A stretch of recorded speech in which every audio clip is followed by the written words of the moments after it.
Good morning and welcome back to another video, and today is the weekly highlight. Now just stick around and enjoy the video. Starting off, we are going to be talking about the ALPACA mount, which is currently available for this week. As of the reset, you have 1 week in order to get hold of this ALPACA mount. Now there are 3 in order to get a hold of, but this one is the one that's going to require you to actually go out and kill something. The other one's a secret daily quest. So that being the case, let's go on to this one right here, and that is a limited time for the week, and this one is dropped by a boss in vol'dun, which is called Dune Gorger CLOAK, and basically it's exactly what it says on the tin. All you have to do is go over there and take him out and you will get your ALPACA mount. The actual coordinates are 44.6-56.2 in vol'dun. So this isn't in any of the corruption areas, this is literally in vol'dun. So if you're in Zandalar, easier for you guys to get there if you are Horde, but if you are Alliance then it's not a problem either because you can just go straight from Borealis. But aside from that, looking at this ALPACA mount, this is definitely something I'm going to go try and get in a minute, because this actually looks pretty damn awesome. Now, judging that it's an alpaca and you get to ride an alpaca, that's pretty cool. I do love the actual design of it, and that is mainly because of the saddle. It looks pretty damn awesome, and it kind of gives me like a really weird-ish vibe. I can't even think of what the architecture looks like, but I really do genuinely like it. I like the patterns of the saddle and everything, and even that little lantern at the back of the mount, which overall this is going to be something that I will be getting a hold of pretty much as soon as I'm finished editing this highlight. Coming in at number 2, we have the cloak corruptions. Now, obviously our legendary cloaks from Wrathion got a corruption increase. Instead of last time it went up to number 50, it's now available to go up to a corruption level of, well, a corruption resistance level of 65. That means you're going to have to get hold of Malfic cores. If you didn't watch one of my first highlights, I went over how to get a Malfic core, but to save time finding that video, we're going to reiterate it. The way in which you can get hold of a Malfic core, and that is either by 2 methods. Method number 1 is by completing 4 of the objective areas and your horrific visions boss. Once you have killed them and done it, you will get a Malfic core. And the other way in order to get a hold of a Malfic core is by killing N'Zoth on either normal or higher, so that would be heroic or mythic.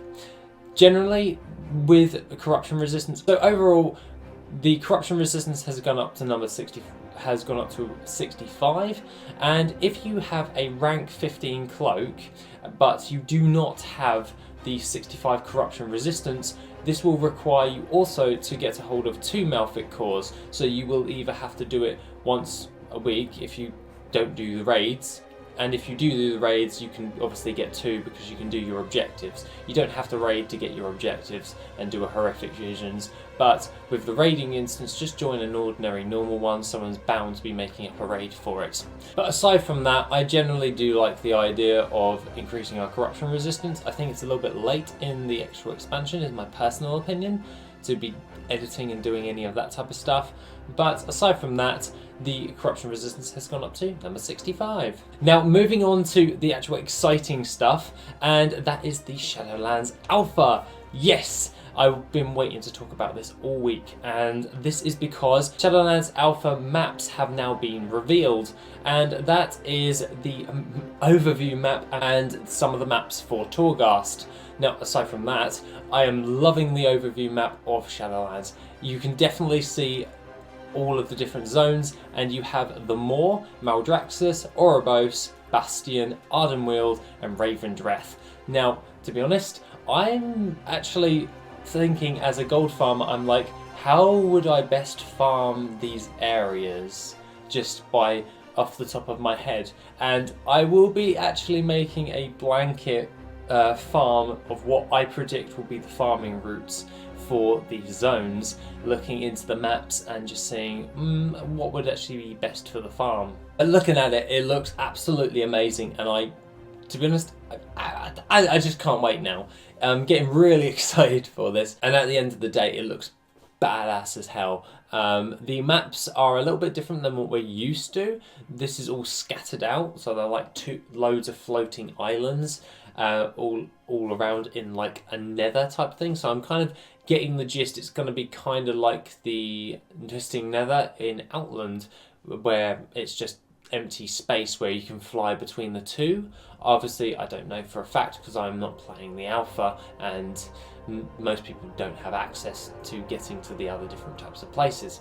But aside from that, let's move on to number 4. Now, coming in at number 4, we have a nice little thing from the Shadowlands alpha, and that is the Horde player intro lines for Shadowlands, and they look absolutely amazing. I was looking at these and I was like, damn man.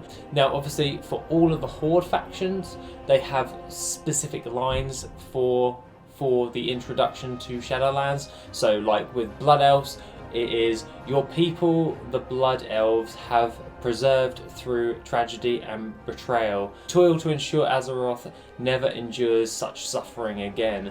And as of the Goblins, it is, unlike other Goblins, your Bilgewater cartel has abandoned neutrality to side with the Horde for the promise of adventure and profit.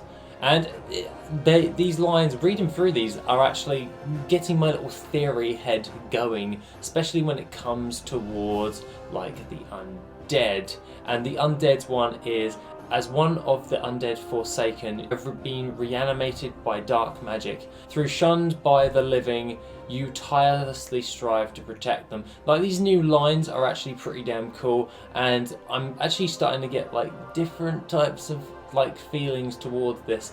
I do generally like the new actual updates, and for obvious reasons it will be in the description down below for you guys to check out yourselves. Now, coming in at number 5, which is our last one, and that is the Shadowlands starting zones. So this will be for the leveling experience. So if you wanted to start off in a different area, so if you were starting off with the same character, and it's a first look in how they're actually going to be doing this. So if you make a character, you're going to have a choice of going to either Northshire Valley or Exile's Reach and stuff like that. This is pretty damn cool because looking at how they're actually framing it and actually presenting it, it kind of gives you the idea of, oh sweet, I get to I can always start off as human and not go to Northshire, which is kind of nice actually. I like the option of not being able to go there. But with that being said, I'm generally liking the aspect of the leveling way in which they are presenting it, because I enjoy the presentation more than the gameplay of leveling, because I'm not a real big leveling fan. But that being the case, I do like how they are presenting on your options for this, and this little first look at this is actually quite promising, and I'm actually really hopeful to see what the leveling will turn into or evolve into going forward. Now, coming in for the economy pick of the week, and that is done by FATHARRO, tips for the long boy. Basically, he has stated, I got my Brutosaur yesterday, some thoughts and tips for those of you grinding it out. And to be honest, I was looking through this, and even I found quite a lot of things actually generally helpful when it came to different types of methods in order he made gold. And to be honest, I think his tips are worth an actual check, because to be honest, I've actually forgotten a few of the things that he was actually doing to make a load of gold, which I will now start implementing. He goes through his entire journey in order to get his 5 million gold for his Brutosaur mount. Obviously the long boy will not be here when Shadowlands hits, and this is something that we're going to have to grind out if you really want the mount. And judging by this, obviously I already have the Brutosaur mount, but I enjoy helping other people out, and I find that these tips that FATHARRO actually posted on the economy subreddit, and I found this to be quite inspiring and helpful. Now, the link to that will be in the description down below, and other than that guys, I would highly give it a read. Aside from that, that is pretty much the weekly highlight for the week. And other than that, we will be getting back into some gold making as of tomorrow. Other than that, guys, have an awesome rest of the day, and I shall see you in the next video, which will be tomorrow.